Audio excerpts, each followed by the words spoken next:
And unfortunately, you've heard about how it's the next generation's going to have to pay, the next generation's going to have to pay. No longer.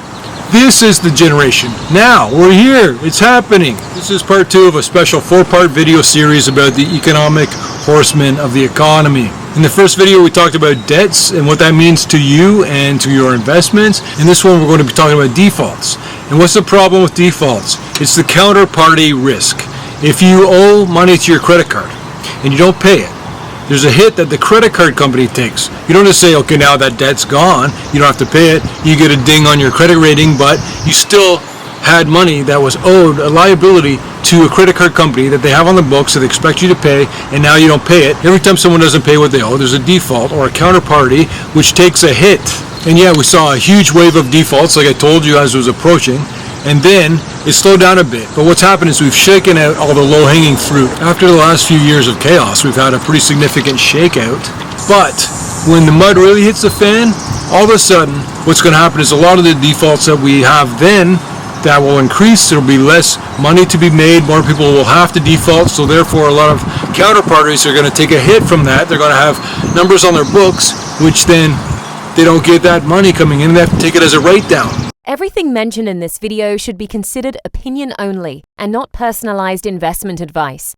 I had a buddy who runs his own business. He has a customer who went bankrupt, and so he takes a $60,000 hit just instantly, and there's nothing you can do about it.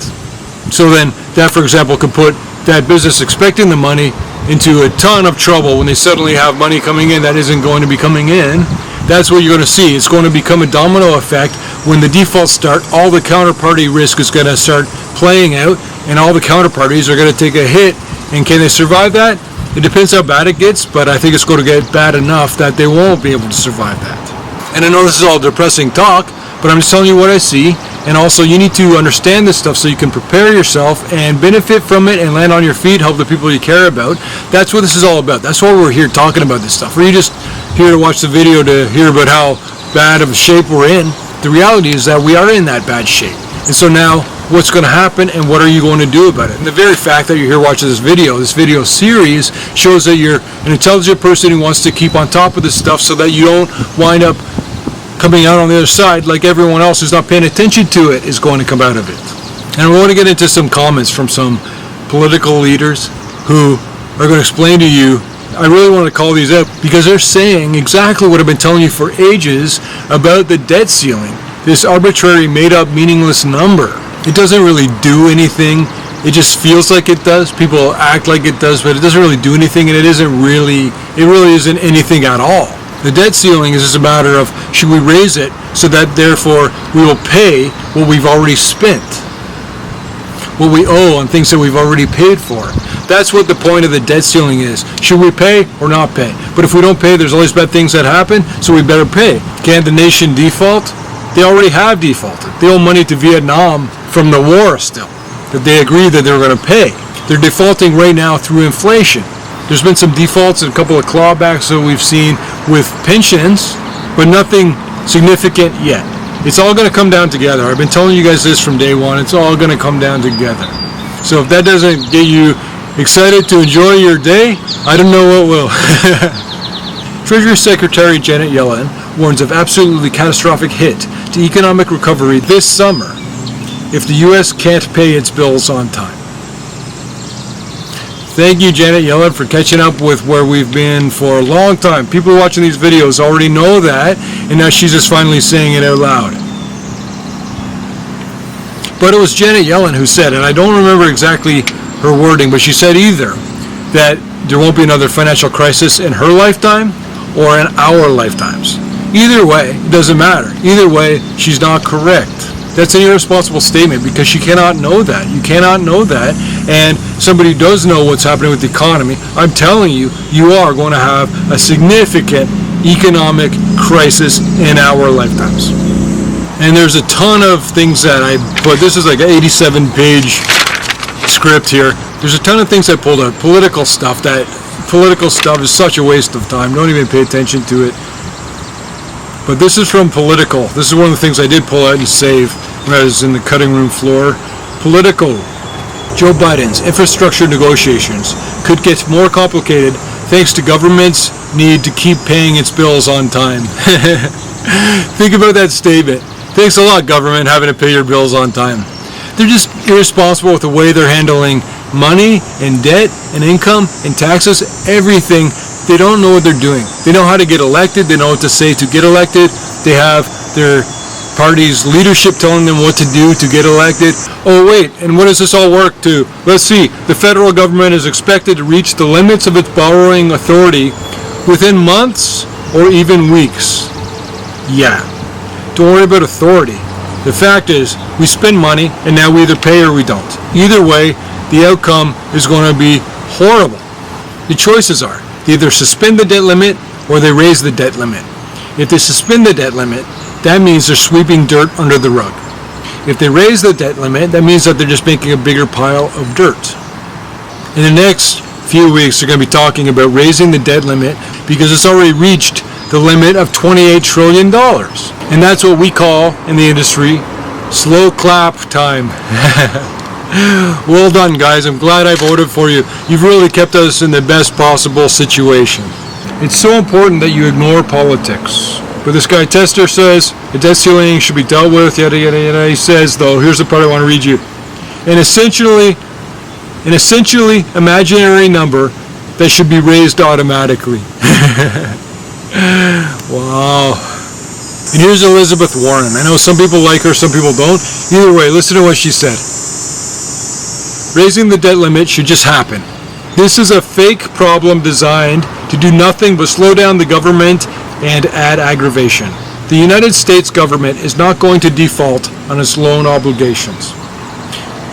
It absolutely is right now, and it absolutely will continue to do so. It's defaulting through inflation even. They've even said we want to engender a certain level of inflation. Why? Ask yourself why. You don't have to have inflation. It's not a thing that we need. And they're saying, oh, if we can get 2%, they want to inflate by 2%. That's like saying we want to pay less money on our debts. You know what, ideally, they get inflation to 100% and the debt load disappears. And Elizabeth Warren goes on to say, if we have to raise the debt ceiling, then it will happen. But we should spend no time on that. They talk to us like we're children. Do you guys remember I told you that when this thing we're all dealing with for the last couple of years worldwide, when that is no longer fear or a focus, and it's not quite there yet, but as it becomes less of a focus, that's when you look under the hood of the automobile and realize that you've got no, I don't know anything about cars. You got no piston? I don't know. But here's the thing to pay attention to in terms of the timeline for this stuff. The debt ceiling, limit on government's borrowing authority, is suspended through July 31st.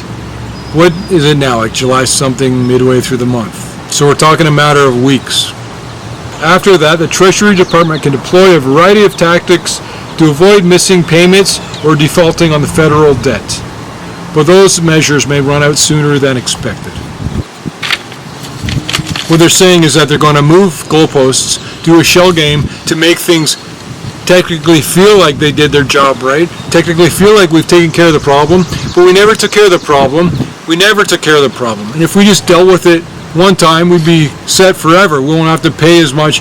We're just blowing away money for carrying costs, let alone building up more and more debt. Half of the money that we spend is not from taxation revenues, as should be healthy in an economy. It's from freshly created money. Why don't we just create 10 times that much money? Just pay down everything. Do you think that'll work out well? Why is no country doing this? Some countries have tried and they devolved into chaos. But when we hit the debt ceiling, they're saying it's going to set up a possible collision this summer or fall between a debt fight and the nation's infrastructure spending that they're planning. Janet Yellen urged Congress to raise or suspend the debt ceiling within the next month, floating the possibility of a crisis-level situation as early as August, when lawmakers are out of town. That's what they've done. They've set you up. They've set it up this way. We ran out of money. We're taking a vacation. Good luck, everybody. But here, check out this. I really want, any of these comments are the ones that I really wanted to pull out of pages and pages of gobbledygook. Meanwhile, okay. The debt limit didn't come up during a meeting between Schumer and the Senate budget Democrats last week. Everything you need to know is in that sentence. The debt limit didn't come up. Is it important or not? But the thing is, they've derailed the train, and they're sitting on the train as it's being derailed, and they just don't talk about it. Out of sight, out of mind. Good thing we put them all in power. And let me just say, I'm so glad that you guys are here watching this and learning about this stuff. It is so important. It is more important than a lot of things. So you have to keep an eye on this, because there's so many ways you can land on your feet through this if you pay attention to it and you learn about it. And I really appreciate you guys being here and learning all this stuff. I don't necessarily I kind of do, but I don't necessarily like talking about this stuff. I want to be more optimistic, but it's just what I see. It's what's happening. And so you can either stick your head in the sand or not. You choose. But here is one I really want to pull out again. Congress has acted more than 24 times over the last 3 decades. 24 times in 30 years to avert default on the nation's financial obligations. Do you see, though, how that proves it's meaningless? It doesn't go away. The problem doesn't go away. They just put it down the road a bit. They kick it down the road. They kick it down the road. If they didn't meet their financial obligations, such a scenario would whack the government's credit rating, increase costs for U.S. borrowers, and create stock market chaos. Oh, thanks for letting us know. We know. Now everybody else can know too. But then it goes on, it says, unwelcome turmoil at any time, but especially with an economy inching toward a full recovery after the pandemic. It's too hot out here right now. I'm sweating like crazy. I can't get into this. It makes me so mad. We're not inching toward a full recovery. In some ways, we're inching toward a full rebound to a point that was problematic. We're trying to get back to what was a problematic level because it got much worse. And now they're saying this is a recovery.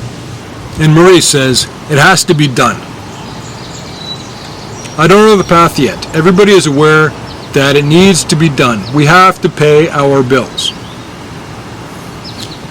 I'm going to argue that not everyone realizes that we have to pay our bills. I'd say the majority of people don't realize that. And plenty of politicians don't really get it. They're just going through the motions to try and get paid and be in a certain standing among their peer group. It's got nothing to do with what's in your best interest. And that's what makes me mad. People think that I'm so negative or that I'm whatever. I don't know. They think it doesn't matter to me. And a lot of the safety nets that they've set up for you that make you feel better, like the debt ceiling as one example, and all this jawboning talking about how great the economy is doing, is set up to make you feel better. But that's another way of saying it's set up to distract you or make you avoid the real problems. The real problems. Look, it's not complicated. Go find a 12-year-old kid and ask him about it, and they'll explain it to you. You have to pay what you owe. If you want to spend money, you need to make money to pay it. And if you just borrow and create money, that's not a sustainable path. It's not a sustainable path.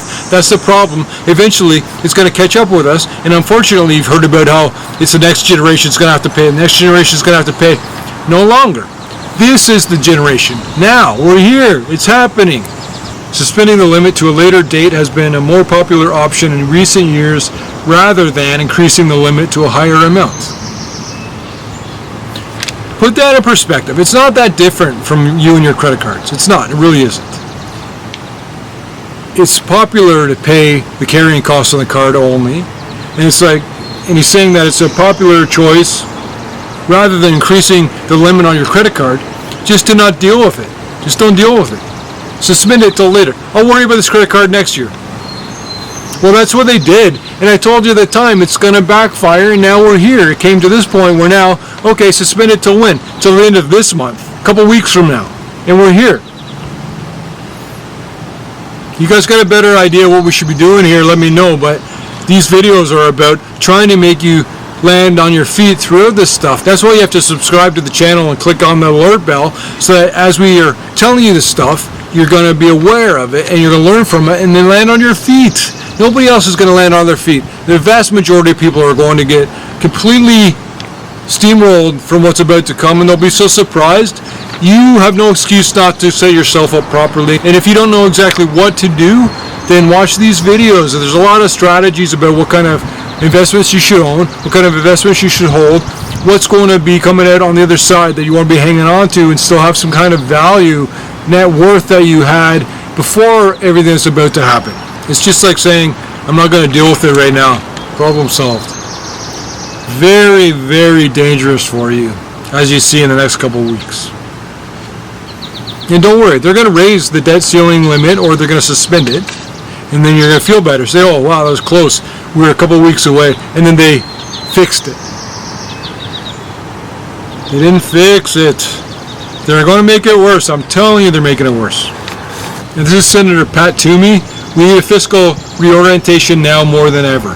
Correct. That's something I'll agree with. So I'd like to see us do that. I'm not optimistic that we will, but that's what we should do. Yes, that is what you should do. Everything mentioned in this video should be considered opinion only and not personalized investment advice.